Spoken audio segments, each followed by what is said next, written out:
agency. Wala po, unusual po ito. Pero nagduda po kayo sa ganitong kalaking halaga. Sa personal opinion namin sa bangko, parang syempre po, saan kaya gagamitin po yung cash na to? Mga kapatid, alas 5:30 na. Ito na mga bumabanderang balita. Confidential funds, pag-withdraw ng kalahating bilyong piso ng tanggapan ni VP Sara, kakaiba pero hindi iligal ayon sa manager ng Land Bank. Buwelta ng palasyo, Yusek Claire Castro tinawag na walang kwenta at kasinungalingan ng mga banat ni VP Sara sa ikalimang sona ni PBBM. Duterte versus Dizon. Congressman Pulong hinamon si DPWH Secretary Vince Dizon matapos itong mag-inspeksyon sa flood control project sa Davao.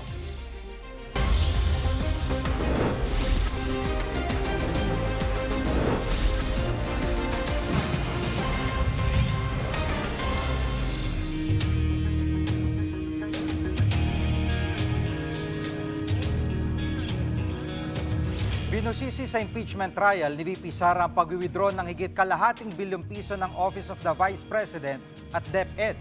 Kaugnay ito sa aligasyon ng umano'y maling paggastos ng confidential funds ng BICE. Live mula sa TV5 Media Center, nangunguna sa balita si News 5 Senate Correspondent Mayan Los Baños. Mayan, sa testimonya ng mga witness, may irregularidad ba sa withdrawal na ito?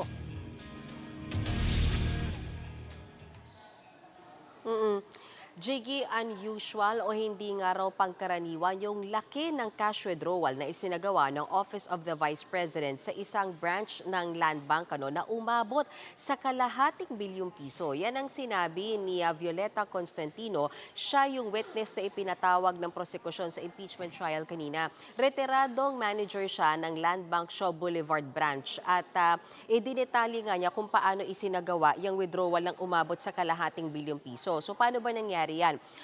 In-cash yung 4 na cheque na tig 125 million pesos mula December 2022 hanggang July 2023. So aminado nga dyan si Constantino na medyo nagtaka rin talaga sila at unusual para sa kanila pero hindi na raw nila tinanong kung para saan ba yung withdrawal na yan at pag in-cash na yan ang cheque ng OVP na umabot nga, as I said, sa kalahating bilyong piso. Narito ang bahagi ng pahayag ni Constantino sa paglilitis kanina. Normal po ba na ganito kalaki ang wini-withdraw ng isang government agency? Unusual po ito. Sa personal opinion namin sa bangko, parang syempre po, saan kaya gagamitin po yung cash na to? So, pero hindi naman po namin tinanong na. Kasi may advice naman po siya. At ngayon, bakit nasabi ng manager na hindi pangkaraniwan ng ganitong klase ng transaksyon sa isang government agency? Jiggy, dinetalye kasi ni Constantino kanina sa impeachment trial na sa 32 years niya sa banking industry, noong pagkakataon lang daw yan siya naka-experience na nag-encash ng tigwa 125 million pesos at winidraw rin in cash. So for her, unusual yan for a government agency. Bakit? Kasi sanay daw sila these days na yung mga government agencies, yung disbursement nila pinapadaan either online o sa pag-release ng cheque. Pero linawin lang natin, sinabi din ni Constantino na hindi porket unusual ay illegal na yan. At tinanong din siya ng mga senador, nireport man lang ba sa Anti-Money Laundering Council yung sinasabing unusual na mga bank withdrawals o cash withdrawals ng OVP? Narito yung pahayag na bahagi ng impeachment trial kanina. Panoorin natin, Jiggy. Yung suspicious po, ano po yung regulasyon kapag nagsasabit po kayo ng suspicious transaction? Ano po yung batayan? Bakit ang isang transaction ay suspicious? Kung sa tingin po namin ay doubtful po yung transaction. For this particular po, hindi naman po kami nag-doubt kasi alam namin po na legit po yung transaction. Okay, klaklaruin ko. Kanina po, sabi nyo personally, meron kayong pagdududa, pero officially, hindi po kayo nag-report na suspicious transaction po ito. Wala po akong sinabing may pagdududa. Kanina, sabi nyo, nung nagtanong si Senator Tulfo, sabi nyo personal Unusual lang. po ang nasabi ko po. Okay. So kahit at sa tingin po nyo, unusual ito, hindi nyo po ito ni-report bilang suspicious transaction. Hindi po pwede magsabi po na na nag-report po kami dahil nga po i-invoke po yung AMLA law. Okay. So covered, definitely, kasi it's above 500,000. Pero yung suspicious transaction, ayaw nyo pong sabihin dahil covered po ito ng AMLA law. Kasi para sa amin naman po ay talagang hindi naman po siya suspicious. At mayan, pinaliwanag ba ng testigo ang proseso ng pag-encash ng ganito kalaking halaga? So, mentro dyan yung cross-examination ng prosecution kanina kay Constantino. So, pinaliwanag nga ni Violeta Constantino na una, tatawagan muna sila ng liaison ng OVP Cash Division kapag magsasagawa sila ng mga ganito kalalaking mga cash withdrawal. And then, syempre, Jiggy, hindi naman everyday merong lamang 125 million pesos yung kaha ng isang bangko. So, ang Land Bank daw makikipag-coordinate sa kanilang cash center.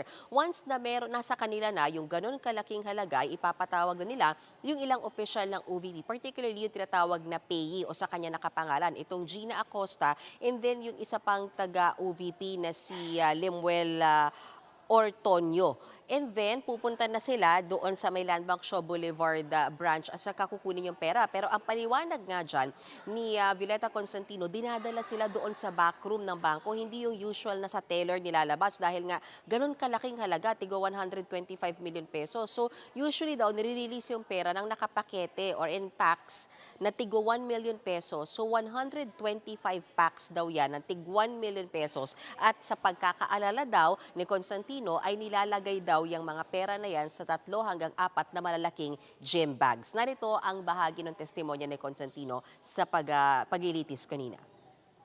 Nirelease na po ni teller yung cash kay Miss Gina in packs po siya worth 1 million each po. Okay, so maalala po ba ninyo kung ilang packs po ang nirelease kay Miss Gina Acosta? Bali 125 packs po yun. 125 packs. Okay. Now, pagkatapos pong i-release itong pera in packs, in 125 packs, ano na po ang susunod na mangyayari? Bali, nilalagay na po nila yon sa dala po nilang bags. Para pong gym bag. Okay. Madam Witness, ilang bag po ang dala po ni Miss Gina Acosta at ni Mr. Ortonio? Sa pagkaalala ko po, mga 3 to 4 bags po yun. At mayan, kaugnay naman sa DepEd, napag-usapan din ba o nabanggit ito nung Tagalan Bank?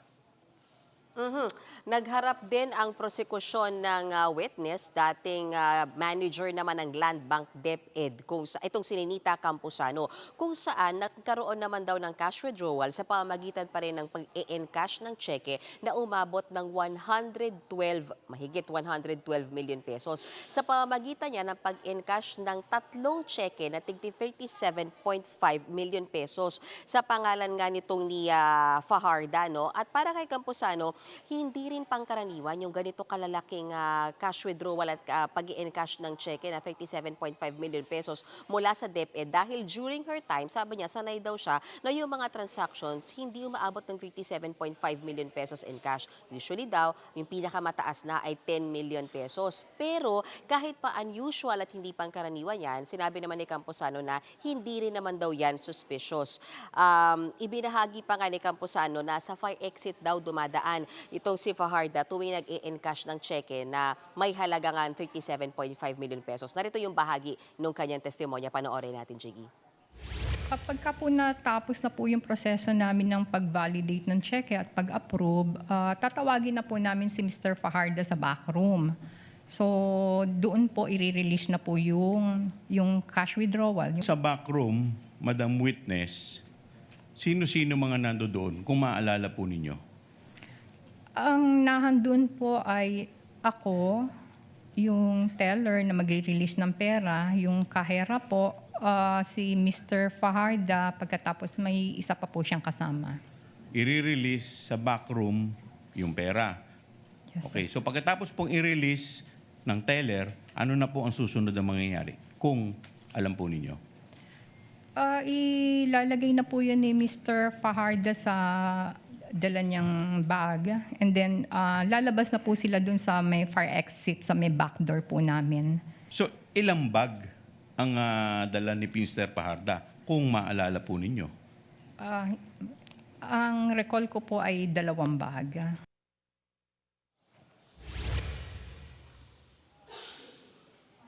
Jiggy, sandali lamang yung naging direct examination ng prosekusyon dito kay Camposano at pinalinaw din ng depensa yung sinasabing pagdaan dun sa fire exit tuwing mag-encash nga ng cheque at magwi-withdraw itong si Edward Fajarda. At ang sinabi nga dyan ni Attorney Michael Powa ng depensa, yan ay para sa security nga nung opisyal ng OVP dahil malapit na rin naman yung yung land bank dun sa mismong DepEd building. Kaya sa fire exit na lang dumadaan. Samantala, hindi na nag-cross-examine pa yung depensa sa parehas na witness na galing sa magkahiwalay na land bank branches.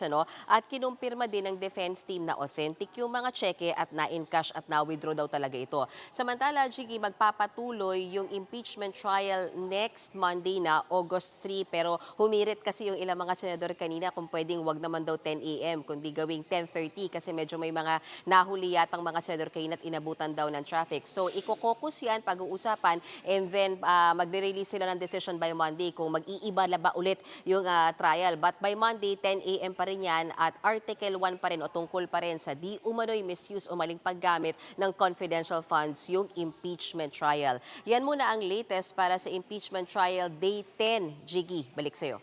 Yan ang ulat ni Men Los Baños live mula sa TV5 Media Center. Ipinunto naman ng prosekusyon ang tila pagkakatugma sa testimonya ng kanilang mga testigo at salaysay ni Ramil Madriaga. Si Madriaga nagpakilalang bagman umano ni VP Sara.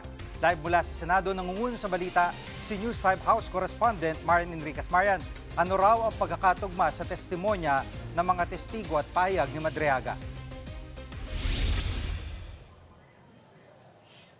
Yes, Jiggy, isa nga dun sa mga nakita o na tinitignan na pagkakapareho o pagkakatugma ng House Prosecution Panel dun sa mga naging salaysay nitong retired Land Bank Branch Manager nga kanina ay yung petsa. Pakitandaan po itong December 20, 2022. Kung babalikan natin, Jiggy, kanina muna, sinabi kasi nitong retired Land Bank Branch Manager na si Violeta Constantino na December 20, 2022, nag-encash nga itong Special Disbursing Officer ng Office of the Vice President na si Gina Acosta na nasa 125 million pesos na confidential funds para nga yan sa OVP. At ayon nga kay Gina Acosta, doon nga yun in-encash.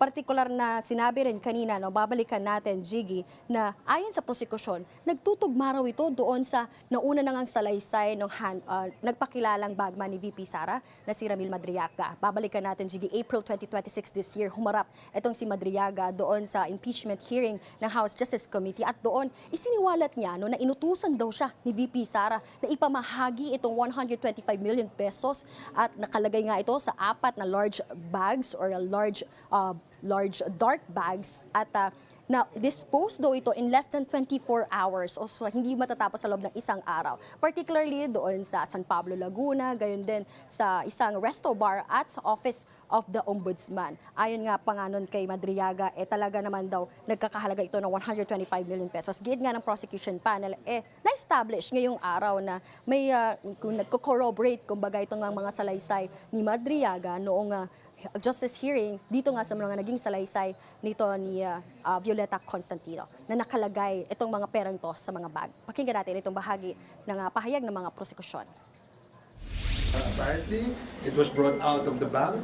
It was given to somebody else, no? And that somebody else could have been maybe Mr. Madriaga. At the very least, ang talaga sinabi ho ng witness today, dinigay sa mga mahahabang bag yung pong mga pera, no? So kailangan lang natin malaman with certainty ilan ba yung mga actual na mga bag, no, na pinagsalangan. Ang sabi niya 3 to 4 as far as she knows.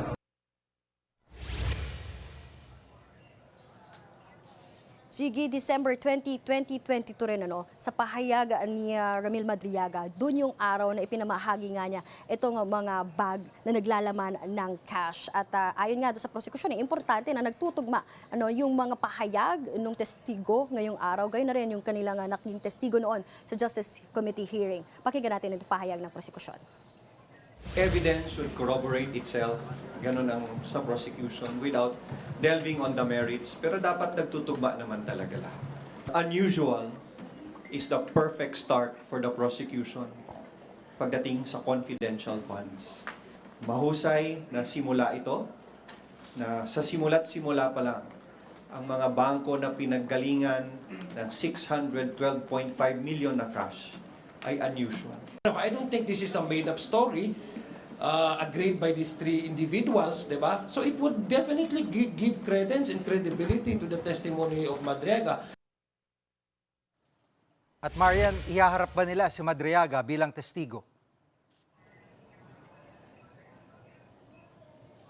Jiggy, wala pang kumpirmasyon mula sa House Prosecution Panel kung ipipresenta nga ba nila o iupong testigo itong si Ramil Madriaga. Kaugnay pa rin itong 612 million pesos na confidential fund misuse ni VP Sara. Pero kung babalikan natin, Jiggy, kabilang naman na napapaloob itong si Madriaga doon sa pre-trial order. Ibig sabihin, nakalista po siya doon sa mga possible witness na pwedeng ipresenta nga ng prosekusyon dito sa article na ito. At ayon po kay House Lead Prosecutor Jervy Luistro, titignan pa nila yung magiging takbo ng paglilitis kung kakailanganin pa ba nilang ipresenta si Madriaga. Jiggy.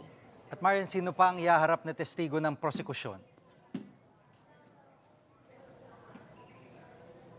Yes, Jiggy, kanina nga may 3 ng pangalan na inihayag ang prosekusyon na gusto nilang ipatawag bilang mga testigo yan para sa susunod na linggo simula sa August 3. Yan ay sina dating COA Intelligence and Confidential Fund Audit Office State Auditor Roderick Wamil. Gayon din yung current COA ICFAO State Auditor na si Celine May Dial Campo at si House Legislative Information Resources Management Department Director Marivic Pareha. Actually, sila yung mga magbibigay ng testimonya. Yung unang dalawang nabanggit ko nga na COA officials ay sila yung magbibigay ng testimonya tungkol doon sa kanilang proseso ng pag-audit at gayon din yung kanilang findings. Kung babalikan natin, Jiggy, during the impeachment hearing din ng Justice Committee, lumabas na nasa 440 million pesos higit yung pinababalik na pera ng COA dito nga sa opisina ni VP Sara at mga sangkot na opisyal. Nag-issue sila ng notice of disallowance sa OVP dahil sa mali umanong paggasta, lumabag doon sa joint circular kung paano dapat gastusin ang confidential funds. At ito naman si Marivic Pareha, siya yung nakatakdang magtestigo naman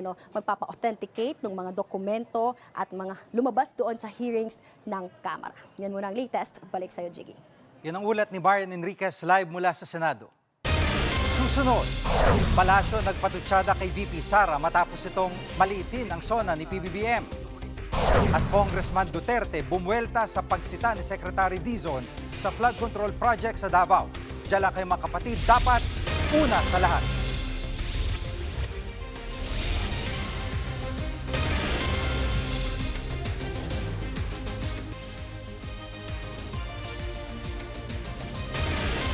Bumueltang palasyo sa maanghang na payag ni VP Sara kaugnay sa ikalimang SONA ni Pangulong Bongbong Marcos. Live mula sa TV5 Media Center nangungun sa balita si News 5 Palace correspondent Maricela Lili. Maricel, sabi ni VP Sara baka mapakulang mga pangako ni PBBM. Anong sagot dyan ng Malacanang?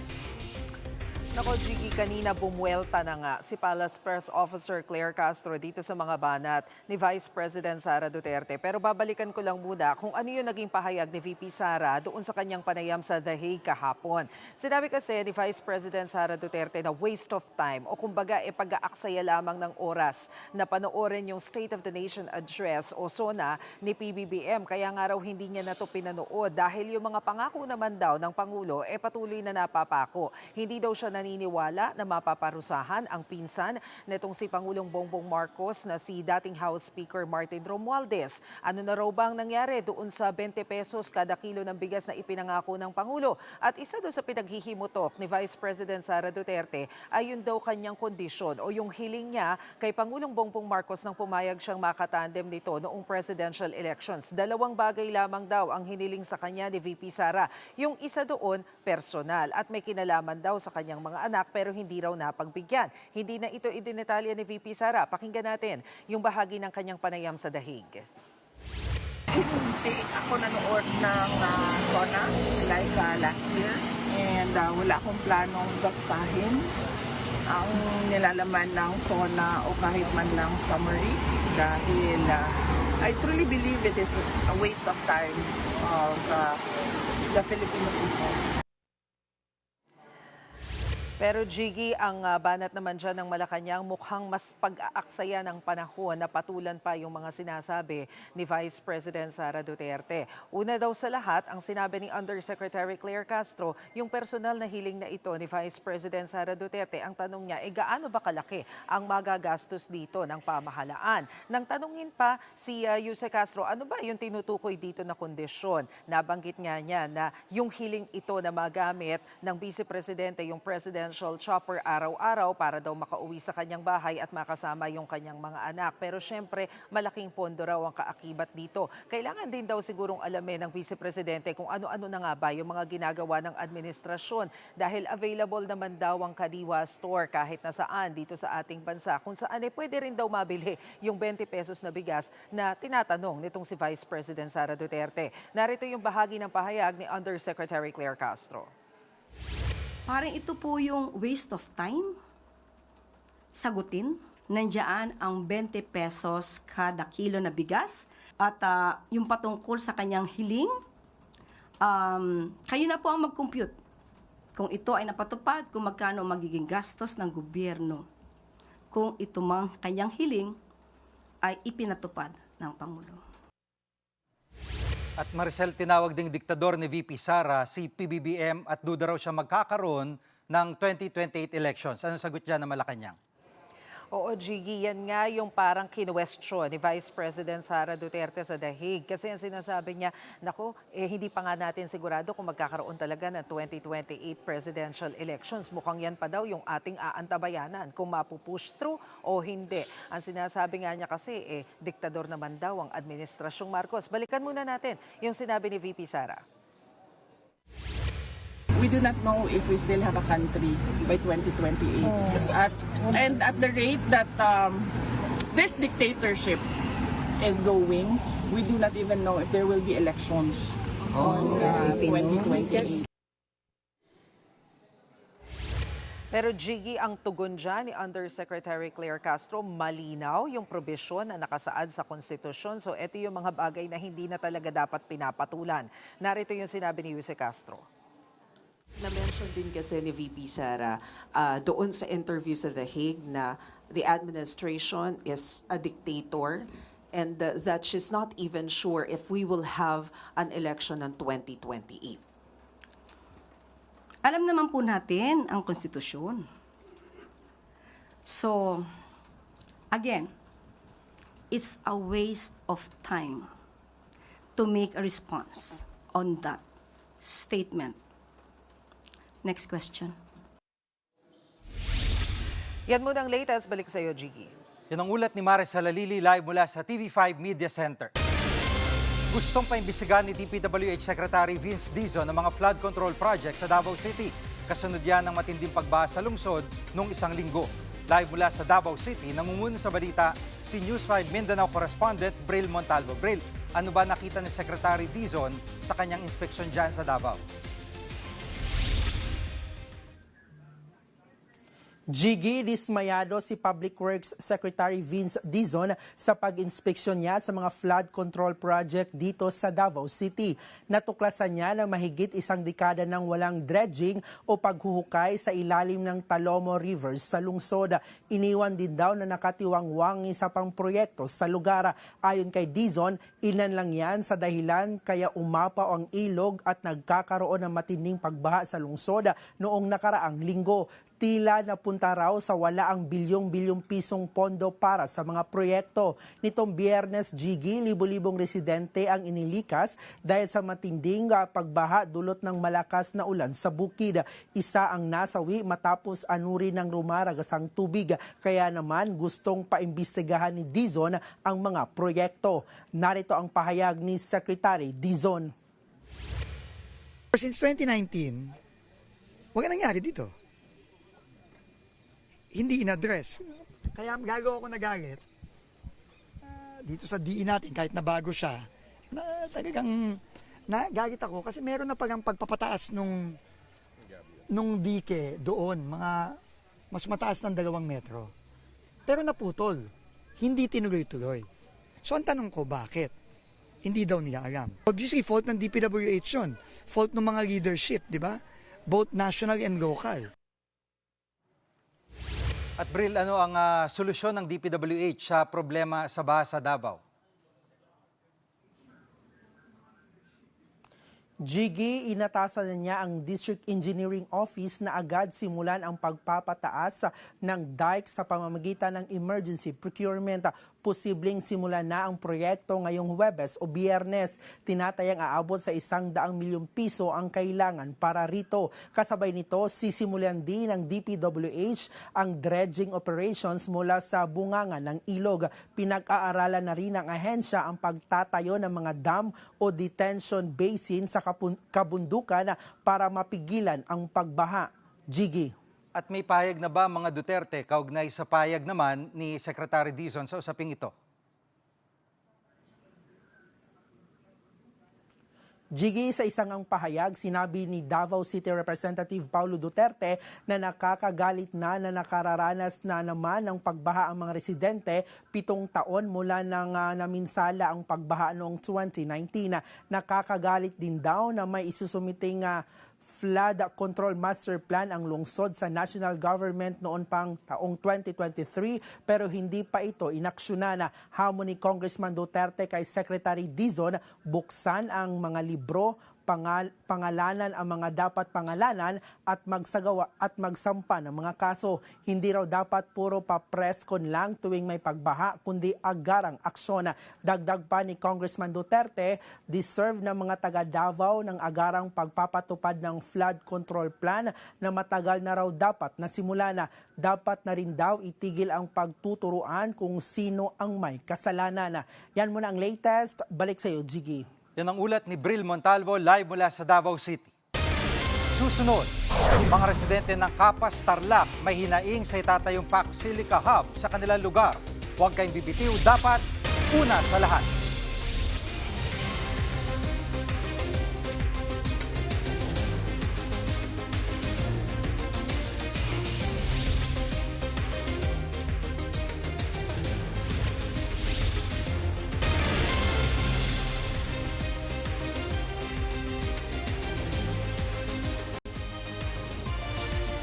Nangangamba ang lokal na pamahalaan at mga residente ng Capas, Tarlac sa itatayong Pac Silica Hub sa kanilang lugar. Ito yung planong high-tech industrial complex ng Pilipinas at Amerika. Live mula sa TV5 Media Center, nangunguna sa balita si Mon Gualvez, exclusive. Mon, una sa lahat, ano ba magiging laman nitong itatayong Pac Silica Hub? Jiggy, mga kapatid, bigyang diin natin yung binanggit mo kanina, no? Itong Pac Silica, yung itatayong high-tech industrial complex na gagawin nga sa Capas, Tarlac para sa artificial intelligence, semiconductors at advanced manufacturing. Actually, isa itong komprehensibong multinational project na pangungunahan ng Amerika. Magtatayo rito ng mineral processing plants, research and development facilities or centers, semiconductor design and fabrication facilities, pati na nga yung data at AI computing centers. Actually, isang proyektong ito sa mga ibinida ni Pangulong Bongbong Marcos sa karatapos lamang niyang SONA, nalilikha raw ng maraming mga trabaho. Ang lawak, no, ang laki nitong project nito, Jiggy. Nasa 1,600 na ektaryang lupain ang sakop nito na madadamay yung buong sitio Binyayan dyan sa Barangay Odonel sa bayan ng Capas. Pinuntahan natin yung mismong lugar na yan, Jiggy, at kapansin-pansin na may mga ginagawa na rin kalsada mismo dito sa lugar. Ang nakakalungkot lamang dito, bukod sa malawak na palayan, aabutin nga rin ang ilang katabing komunidad sa lugar. Jiggy. At Mon, marami ng mga articles abroad yung mga nag-host nitong mga ganitong mga, yung may mga AI hub sa kanilang lugar. Kasi ang ginagamit nitong pampalamig ng mga computers ay maraming tubig, fresh water. So, na-konsulta ba yung lokal na pamahalaan? Kasi definitely unang tatamaan dyan yung supply ng tubig dyan sa kanilang lugar. Kasi yung ibang mga AI hub nasa yung mga may mga snow na mga countries. Pero pagdating dito sa mga tubig ang aasahan, pampalamig ng mga supercomputers, yun nga, yan ang gagamitin ng mga ito. So nakonsulta ba yung mga residente tungkol sa proyektong ito? Tama ka dyan, Jiggy, no? Tubig at kuryente yung pinaka-main concern ng mga residente dito sa lugar, pero nakakalungkot, ayon sa nakakasakop na barangay, wala raw public consultation pang ginagawa sa kanila, lalo na sa kanilang mga residente, no? Itong Bases Conversion and Development Authority o BCDA na siyang nangangasiwa para nga sa Pax Silica. Sa halip, nagpapadala na lamang sila ng mga sulat sa mga maapektuhang residente. Meron na rin silang ibinigay nga na listahan sa isang barangay dito ng mga pamilyang masasagasaan ng proyekto. At kahit ang mismong lokal na pamahalaan, Jiggy, no, ng Kapas Tarlac, wala raw ideya sa itatayong Pax Silica pagdating sa magiging epekto nito. Naunawaan naman daw nila na BCDA is BCDA, pero sila yung pinaka malapit na community matatamaan if ever man ng mga effects ng naturang proyekto. Kaya humihiling na sila ngayon ng dialogo mula sa BCDA. Narito ang pahayag mula kay Kapas Mayor Roselier Rodriguez. Pakinggan natin. Although yung area is under the administration of BCDA, still it's in Kapas. At kami yung pinaka-proximate na community na maapektuhan. Hindi naman pinipresent sa amin yung plano. How feasible are these possible measures na sinasabi ng BCDA to cushion the environmental impact. Hindi namin alam yun. At saka Mon, kung yung pinakita mong aerial video ng kalsadang ginagawa ay para dyan sa Pax Silica Hub, di ba? Huwag sabihin, done deal na yan, yung lokal na pamahalaan na-bypass. So, anong tugon naman ng BCDA dyan sa mga hiling ng lokal na pamahalaan ng Kapas Tarlac? Bukod nga doon sa kalsadang konkretong ginagawa doon, Jiggy, may nakita na rin kami ginagawa mga solar panels na nakaset up na rin doon. So talagang tama ka, done deal at mukhang tuloy na, lalo binida pa nga rin ito ni Pangulong Bongbong Marcos.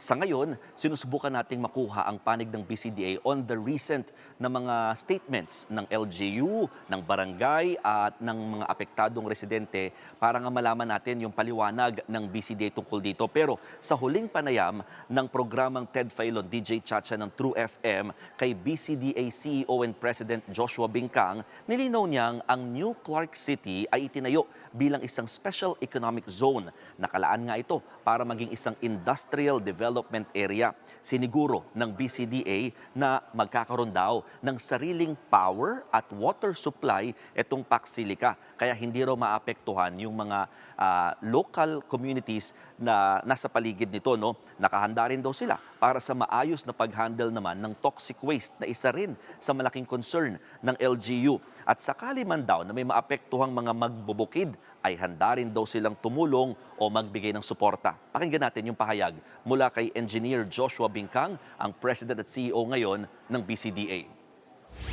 Nagbibigay kami na financial assistance, hindi po kasi pwede ang compensation dahil pag-aari ito ng no. So itong financial assistance po, napaka-generous po nito. Matagal po na pinaglaman ito sa COA. Halos ano po ito, yung 10-year projected income nila, yun po yung aming ibibigay sa kanila. Yan muna ang latest. Balik sa iyo, Jiggy. Yan po ulat ni Mon Gualvez, exclusive live mula sa TV5 Media Center. Susunod, ang bangayang Yusek Claire at Senator Amy. Huwag kayong bibitiw, dapat una sa lahat.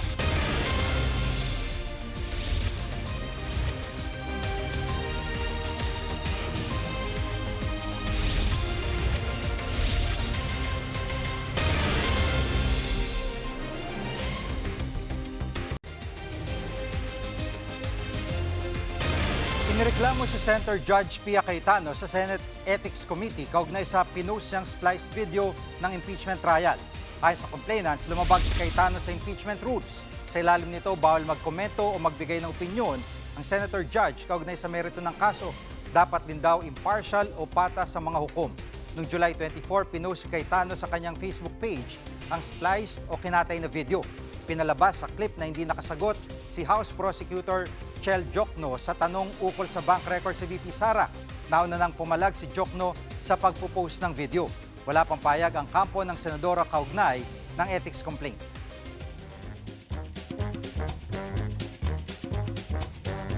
Pahabol mga kapatid, agaw eksena sa social media ang bangayan ni Palace Press Officer Claire Castro at Senator Amy Marcos. Ang ugat ng kanilang alitan, ang pinost na video ni Senator Amy na tila patama kay Yusek Claire. Tapos meron pang ICC sa Malacanang. Anong ICC sa Malacanang? ICC, Impact ang Claire. Uy! Bumuelta naman si Jose Claire na na-trigger sa sinabi ng presidential sister. Hindi raw siya makikipagagawa ng corona sa tunay na impakta. Alam nila ang description ng salitang impacta. It takes one to know one. At huwag silang mag-alala. Ang corona ay nasa kanila. Na kay Senator Amy at sa mga grupo nila.